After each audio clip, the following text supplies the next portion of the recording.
ಒಂದೇ ಒಂದು ಸಣ್ಣ ಭಕ್ತಿಯ ಕೆಲಸ 7 ಜನ್ಮಗಳನ್ನೇ ಬದಲಾಯಿಸಿಬಿಡುತ್ತೆ ಅಂದ್ರೆ ನಂಬೋಕ್ಕಾಗುತ್ತಾ? ಬನ್ನಿ, ಇವತ್ತು ಕರ್ಮ, ಪಶ್ಚಾತ್ತಾಪ ಮತ್ತು ಒಂದೇ ಒಂದು ಒಳ್ಳೆಯ ಕಾರ್ಯದ ಅದ್ಭುತ ಶಕ್ತಿಯ ಬಗ್ಗೆ ಹೇಳುವಂಥ ಒಂದು ಕಥೆಯನ್ನ ನೋಡೋಣ. ಈ ಇಡೀ ಕಥೆಯನ್ನೇ ಒಂದು ಪ್ರಶ್ನೆಯಲ್ಲಿ ಹಿಡಿದಿಡಬಹುದು.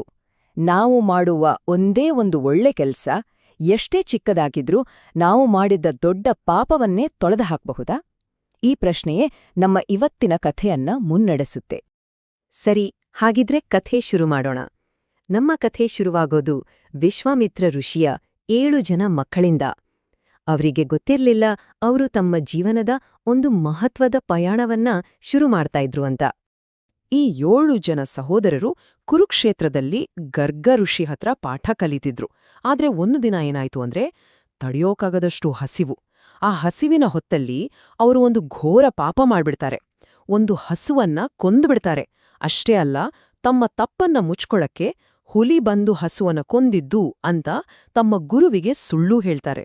ಆದ್ರೆ ಆ ಮಾಂಸ ತಿನ್ನೋಕು ಮುಂಚೆ ಅವರಲ್ಲೊಬ್ಬ ಇದ್ದ ಪಿತೃವರ್ತಿ ಅಂತ. ಅವನ ಮಾತಿನಂತೆ ಅವರು ಒಂದು ಬಹಳ ಮುಖ್ಯವಾದ ಕೆಲ್ಸ ಮಾಡ್ತಾರೆ. ತಮ್ಮ ಪೂರ್ವಜರನ್ನ ನೆನಪಿಸ್ಕೊಂಡು ಆ ಆಹಾರವನ್ನ ಅವ್ರಿಗೆ ಅರ್ಪಿಸ್ತಾರೆ. ನೋಡಿ, ಇದೊಂದೇ ಒಂದು ಕೆಲ್ಸ ಅವರ ಮುಂದಿನ 7 ಜನ್ಮಗಳ ಭವಿಷ್ಯವನ್ನೇ ಬರೆದುಬಿಟ್ಟು. ಅವ್ರು ಮಾಡಿದ್ದ ಪಾಪ ಇದೆಯಲ್ಲ, ಅದು ಸುಮ್ನೆ ಬಿಡ್ಲಿಲ್ಲ. ಆ 7 ಜನ ಸಹೋದರರು ಪುನರ್ಜನ್ಮಗಳ ಒಂದು ದೊಡ್ಡ ಚಕ್ರದಲ್ಲೇ ಸಿಕ್ಕಾಕೊಂಡ್ಬಿಡ್ತಾರೆ. ಪ್ರತಿಯೊಂದು ಜನ್ಮವೂ ಅವರ ಕರ್ಮದ ಲೆಕ್ಕಾಚಾರವೇ ಆಗಿತ್ತು. ಅವರ ಈ ಪ್ರಯಾಣ ಹೇಗಿತ್ತು ಗೊತ್ತಾ?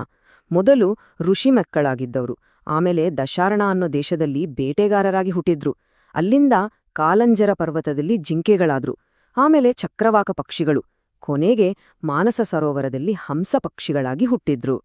ಇಲ್ಲಿರೋ ಅತಿದೊಡ್ಡ ಆಶ್ಚರ್ಯ ಅಂದ್ರೆ, ಅವರು ಪ್ರಾಣಿಗಳಾಗಿ ಹುಟ್ಟಿದ್ರೂ ಕೂಡ ಅವರ ಜ್ಞಾನ, ಅವರ ಹಿಂದಿನ ಜನ್ಮದ ನೆನಪು ಅದೆಲ್ಲ ಹಾಗೇ ಇತ್ತು. ಅದಕ್ಕೆ ಕಾರಣ ಏನ್ ಗೊತ್ತಾ? ಅವರು ಮಾಡಿದ ಆ ಒಂದೇ ಒಂದು ಪಿತೃಪೂಜೆಯ ಪುಣ್ಯ. ಅದೇ ಅವರ ಪ್ರಜ್ಞೆಯನ್ನ ಜೀವಂತವಾಗಿಟ್ಟಿತ್ತು. ಅವರು ಹಂಸಗಳಾಗಿದ್ದಾಗ ಕಥೆಯಲ್ಲಿ ಒಂದು ದೊಡ್ಡ ಟ್ವಿಸ್ಟ್ ಆಗುತ್ತೆ. ಇಲ್ಲಿಂದ ಆ 7 ಸಹೋದರರ ದಾರಿ ಬೇರೆ ಬೇರೆ ಆಗುತ್ತೆ. ನೋಡಿ, 4 ಜನ ಅಣ್ಣ ತಮ್ಮಂದಿರು ನಮಗೆ ಈ ಜನ್ಮದ ಚಕ್ರವೇ ಬೇಡ, ಮೋಕ್ಷ ಬೇಕು ಅಂತ ತಪಸ್ಸಿನ ದಾರಿ ಹಿಡಿದ್ರು. ಆದ್ರೆ ಉಳಿದ 3 ಜನ ಇದ್ರಲ್ಲ, ಅವರು ಕಾಂಪಿಲ್ಯದ ರಾಜ ಬ್ರಹ್ಮದತ್ತನ ವೈಭವ ನೋಡಿ, ಅಬ್ಬಾ, ನಾವು ಮುಂದಿನ ಜನ್ಮದಲ್ಲಿ ಹೀಗೆ ರಾಜ ಮಂತ್ರಿಗಳಾಗ್ಬೇಕು ಅಂತ ಆಸೆಪಟ್ರು. ಇಲ್ಲಿಗೆ ಇವರ ದಾರಿಗಳು ಬೇರೆ ಆದವು. ತಮ್ಮ ತಮ್ಮಂದಿರು ದಾರಿ ತಪ್ಪಬಾರ್ದು, ಅವರಿಗೆ ಸತ್ಯದ ನೆನಪಿರಬೇಕು ಅಂತ ಆ ತಪಸ್ವಿ ಸಹೋದರರು ಅವರಿಗೊಂದು ಮಂತ್ರವನ್ನ ಕೊಡ್ತಾರೆ. ಅದರ ಹೆಸರೇ ಸಪ್ತವ್ಯಾಧ ದಶಾಣ್ಯೇಷು ಮಂತ್ರ. ಇದು ಅವರನ್ನ ಮತ್ತೆ ಒಂದುಗೂಡಿಸೋ ಒಂದು ಕೊಂಡಿ ಇದ್ದ ಹಾಗೆ. ಬನ್ನಿ, ಈಗ ಕಥೆಯ ಕ್ಲೈಮ್ಯಾಕ್ಸ್ಗೆ ಬಂದಿದ್ದೇವೆ. ಅವರ ಕೊನೆಯ ಜನ್ಮದಲ್ಲಿ ಅವರ ಹಣೆಬರಹಗಳು ಹೇಗೆ ಮತ್ತೆ ಒಂದಕ್ಕೊಂದು ಮುಖಾಮುಖಿಯಾಗತ್ತೆ ನೋಡೋಣ. ಅವರು ಅಂದುಕೊಂಡ ಹಾಗೇನೇ ಆಯ್ತು ನೋಡಿ. ಆ 3 ಜನ ಸಹೋದರರು ಅದೇ ಶಕ್ತಿಶಾಲಿ ರಾಜ ಬ್ರಹ್ಮದತ್ತ ಮತ್ತು ಅವನ ಮಂತ್ರಿಗಳಾಗಿ ಹುಟ್ಟಿದ್ರು. ಇನ್ನುಳಿದ 4 ಜನ ಬಡ ವೈದಿಕ ವಿದ್ವಾಂಸರಾಗಿ ಹುಟ್ಟಿದ್ರು. ವಿಧಿ ಅವರನ್ನೆಲ್ಲ ಮತ್ತೆ ಒಂದೇ ಕಡೆ ತಂದು ನಿಲ್ಲಿಸಿತ್ತು. ಈಗ ಬರಲಿದೆ ಕಥೆಯ ಅತ್ಯಂತ ರೋಚಕ ಘಟ್ಟ. ಆ ಒಂದು ಮಂತ್ರ ಹೇಗೆ ಎಲ್ಲವನ್ನೂ ಬದಲಾಯಿಸ್ತು ಅಂತ ನೋಡೋಣ ಬನ್ನಿ. ಆ ಬಡ ವಿದ್ವಾಂಸರು ತಮ್ಮ ಬಡತನ ಹೋಗಲಾಡಿಸೋಕೆ ತಮ್ಮ ತಂದೆಯ ಕೈಯಲ್ಲಿ ರಾಜನಿಗೆ ಆ ಮಂತ್ರವನ್ನ ಕಳಿಸ್ಕೊಡ್ತಾರೆ. ರಾಜನ ಸಭೆಯಲ್ಲಿ ಆ ಶ್ಲೋಕವನ್ನ ಪಠಿಸಿದ ತಕ್ಷಣ ಅಲ್ಲೊಂದು ಪವಾಡವೇ ನಡೆದೋಯ್ತು. ರಾಜ ಬ್ರಹ್ಮದತ್ತ ಮತ್ತೆ ಅವನ ಮಂತ್ರಿಗಳಿಗೆ ತಮ್ಮ ಎಲ್ಲಾ ಹಿಂದಿನ ಜನ್ಮಗಳು ಕಣ್ಮುಂದೆ ಬಂದ ಹಾಗೆ ನೆನಪಾಗ್ಬಿಡ್ತು. ಅಷ್ಟೇ ಅಲ್ಲ, ಇದಕ್ಕಿಂತ ದೊಡ್ಡ ಆಘಾತ ಅವರಿಗಾಗಿ ಕಾದಿತ್ತು. ರಾಜನ ಹೆಂಡತಿ ರಾಣಿ ಸನ್ನತಿ ಮುಂದೆ ಬಂದು ಹೇಳ್ತಾಳೆ, ನಿಮ್ಮ ಮೊದಲ ಜನ್ಮದಲ್ಲಿ ನೀವು ಕೊಂದಿದ್ದಿರಲ್ಲ ಒಂದ್ ಹಸು, ಆ ಹಸುವೇ ನಾನು ಅಂತ. ರಾಜನಿಗೆ ಈ ಸಂಸಾರದ ಮೇಲೆ ವೈರಾಗ್ಯ ಬರ್ಲಿ ಅಂತನೇ ತಾನು ಇಷ್ಟು ದಿನ ಕಠೋರವಾಗಿ ನಡ್ಕೊಳ್ತಿದ್ದೆ ಅಂತಾನೂ ಹೇಳ್ತಾಳೆ. ಇದು ಕತೆಯನ್ನೇ ತಿರುಗಿಸಿ ಹಾಕಿದ ಒಂದು ಕ್ಷಣ.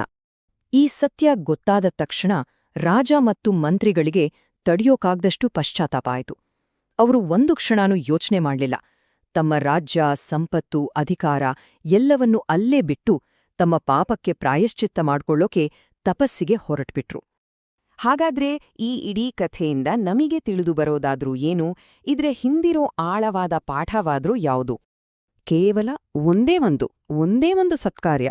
ಅವರು ಮಾಡಿದ ಆ ಒಂದೇ ಒಂದು ಪಿತೃಪೂಜೆ ಇದೆಯಲ್ಲ, ಅದು ಎಂಥ ಘೋರ ಪಾಪದ ನಡುವೆಯೂ ಅವರನ್ನ ಜನ್ಮಾಂತರಗಳಲ್ಲಿ ಕಾಪಾಡ್ಕೊಂಡು ಬಂತು. ಅವರ ಅರಿವನ್ನು ಜೀವಂತವಾಗಿಟ್ಟು ಕೊನೆಗೆ ಮೋಕ್ಷದ ದಾರಿಯನ್ನೇ ತೋರಿಸಿತು. ಈ ಶ್ರಾದ್ದ ಅಥವಾ ಪಿತೃಪೂಜೆ ಅಂದ್ರೆ ಏನು? ಅಂದ್ರೆ ನಮ್ಮ ಪೂರ್ವಜರನ್ನ ಶ್ರದ್ಧೆಯಿಂದ ನೆಂದು ಅವರಿಗೆ ಆಹಾರ, ಗೌರವವನ್ನ ಸಲ್ಲಿಸೋದು. ಈ ಕತೆ ನಮಗೇನ್ ತೋರಿಸುತ್ತೆ ಅಂದ್ರೆ ಈ ಕ್ರಿಯೆ ಎಷ್ಟು ಶಕ್ತಿಶಾಲಿ ಅಂತ. ಇದು ಕೇವಲ ಒಂದು ಸಂಪ್ರದಾಯ ಅಲ್ಲ, ಅದೊಂದು ರೀತಿ ರಕ್ಷಾ ಕವಚದ ಹಾಗೆ ಕೆಲಸ ಮಾಡುತ್ತೆ.